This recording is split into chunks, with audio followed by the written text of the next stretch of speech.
चाहिँ एउटा किराना पसल थियो, होलसेल पसल गर्थ्यौँ। त्यसपछि होलसेल पसल गर्दै गर्दा हामी परिवार घुम्न भनेर सिक्किम जाउँ भनेर एउटा समय निकालेर हामी सिक्किम गयौँ। त्यति बेला त्यहाँ जाँदाखेरि मेरो श्रीमान, म र मेरो बाबु नानी दुईजना, एउटा छोरा एउटी छोरी हुनुहुन्छ। हामी चारजना थियौँ, परिवारै थियौँ। त्यहाँ गएर सिक्किमको ग्याङटकमा गएर बस्दै गर्दाखेरि त्यहाँ हामीले जबकि हाम्रो यो परिवेशमा देख्दै गर्दा जता पनि लथालिङ्ग तरिकाले फालेका प्लास्टिकहरू, डस्टबिन छैन, केही छैन, प्लास्टिकहरू एकदमै अत्रतत्र छरिएर, अनि पानी आउँछ, बाढी आउँछ, त्यो प्लास्टिकलाई लैजान्छ, नालामा लान्छ, त्यसले त्यो प्लास्टिकले नाला खेल्छ, त्यसपछि घरभित्र पानी पस्छ। त्यो हालको वातावरण देखेको हामीहरू त्यहाँ गएर हेर्दा हामी दुईजना बुढाबुढी अचम्म पऱ्यौँ कि कहीँ पनि प्लास्टिक छैन, कहीँ पनि प्लास्टिक छैन, सफा छ, ठाउँ ठाउँमा डस्टबिन छ। जसले पनि प्लास्टिक युज गर्नुहुन्छ, लिनुहुन्छ अनि लगेर त्यो डस्टबिनमा राख्नुहुन्छ। त्यही सिकेर आज पनि मैले पानीको बोतल खोल्दा प्लास्टिक गोजीमा राखेको छु, डस्टबिनदेखि। किनभने सुरुवात भनेको आफूबाट गर्नुपर्छ भन्ने एउटा सिकाइले गर्दा पनि होला सायद। त्यसले गर्दाखेरि हामी त्यहाँ किन यस्तो भयो भने हामी दुईजना एक आपसमा कुरा गऱ्यौँ, किनकि हामी दुवैजना व्यापार सँगसँगै बसेर व्यापार गर्थ्यौँ, सायद त्यही भएर पनि होला। त्यहाँ बुझ्दाखेरि के रहेछ भने त्यहाँ जथाभावी प्लास्टिक युजै गर्न नपाइँदो रहेछ। प्लास्टिकमा तपाईँको खानेकुराहरू राख्न नपाइँदो रहेछ। त्यसले चाहिँ त्यो प्लास्टिकमा भएको खानेकुराहरू उपभोग गरेर जसले उपभोक्ताले उपयोग गर्नुहुन्छ उहाँहरूलाई स्वास्थ्यमा असर पर्ने कारणले गर्दा पनि उहाँहरूलाई हामी जस्तो हामी अहिले हाट बजारमा यताउता यहीँ बाहिर गेटबाट बाहिर निस्क्यौँ भने ठेलामा सुई चाउमिन बनाएर अनि त्यसपछि त्यो प्लास्टिकमा सट्ट राखेर अनि झुन्डाएर हामी घर लिएर गएर फेरि कतिले त प्लेटमा राखेर खान्छौँ, कतिले त त्यसैमा पनि बच्चालाई त्यसैमा खा क्यारो प्लेट जुठाल्नु पऱ्यो भन्ने खालको हिसाबले पनि खुवाउँछौँ। त्यसले हामीलाई कति असर गर्छ भन्ने कुरा प्रत्यक्ष होस् या अप्रत्यक्ष रूपमा होस् हामी हाम्रो स्वास्थ्यमा खेलवाड गरिरहेका छौँ, हामी आफैले गरिरहेका छौँ। त्यसले गर्दा हामी वहाँबाट फर्केर आएपछि हामी दुईजना बुढाबुढी बस्यौँ, सल्लाह गऱ्यौँ र हामीले पहिल्यैदेखि नै किराना पसल गर्दै गर्दा यो प्लास्टिकभन्दा अर्को विकल्प केही छ कि छैन होला, यसको खोजी नीति गऱ्यो भने हामीले अर्को कुनै चिज पाउँछौँ कि पाउँदैनौँ होला भन्ने हामी दुईजनाको मनमा हुरुडी चलिराखेको बेला हामीले चाहिँ एउटा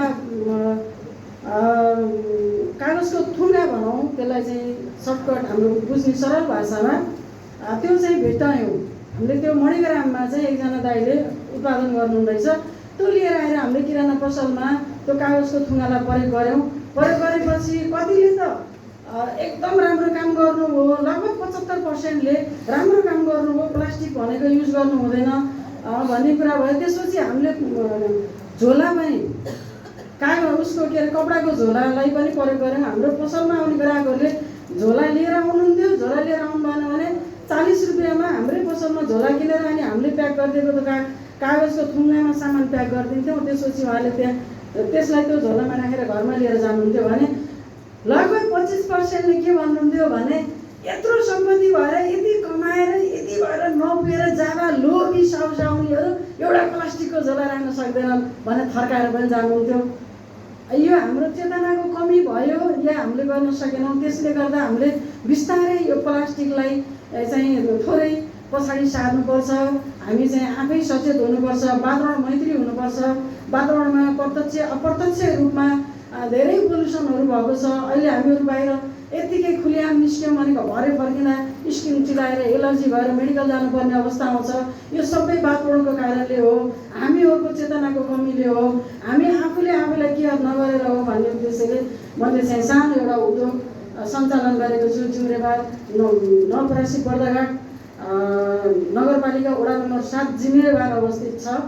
लगभग यहाँ कतिपय सबैलाई लगभग थाहा पनि छ होला। धेरै हामी सबै कार्यक्रमहरूमा सङ्घ संस्थाहरूमा ठोकिरहेका फेसहरू पनि छौँ र यो 2080 सालमा दर्ता गरेर हामीले यसलाई चालु गरेको र यसको राम्रो मार्केट भनेको पोखरामा छ।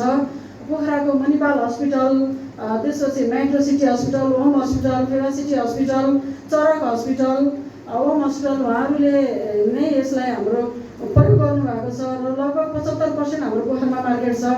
यो मेडिकलको मेडिसिनहरू राख्ने इन्भलभ हाम्रो साँझ बिहान बेलुका भनेर लेखेको हुन्छ र प्लस त्यसमा हामीले स्टेसनरी रेकर्ड फाइलदेखि लिएर स्टेसनरी सामानहरू पनि चाहिने कागजहरू राखेको छौँ र यसलाई बिस्तारै मलाई के लाग्छ भने कागजको क्यारी ब्यागहरू बनाउने हामीहरूले पसलहरूमा किराना पसलहरूमा उपभोग गर्ने सामानहरू जुन दाल चामल चिनी जोग्छौँ त्यसलाई पनि प्लास्टिक प्रयोग नगरेर त्यस्तै थुङ्गामा प्रयोग गर्दै गर्दाखेरि मैले आफू यसो बसेर सोच्दै गर्दा मिडियाहरूमा यताउता हेर्दै गर्दा प्लास्टिकको कारणले विभिन्न किसिमका रोगहरू पनि लागेको छ। आज यहीँ सरहरूले एउटा पेपर दिनुभएको थियो, उहाँले पनि प्लास्टिक जन्य वस्तुहरूको सट्टाहरू केही प्रयोग गर्ने अथवा प्लास्टिक जन्य वस्तुहरू प्रयोग नगर्दा उपभोक्ताहरूलाई राम्रो हुने भन्ने अग्रह पर्सि पनि भेटेँ मैले।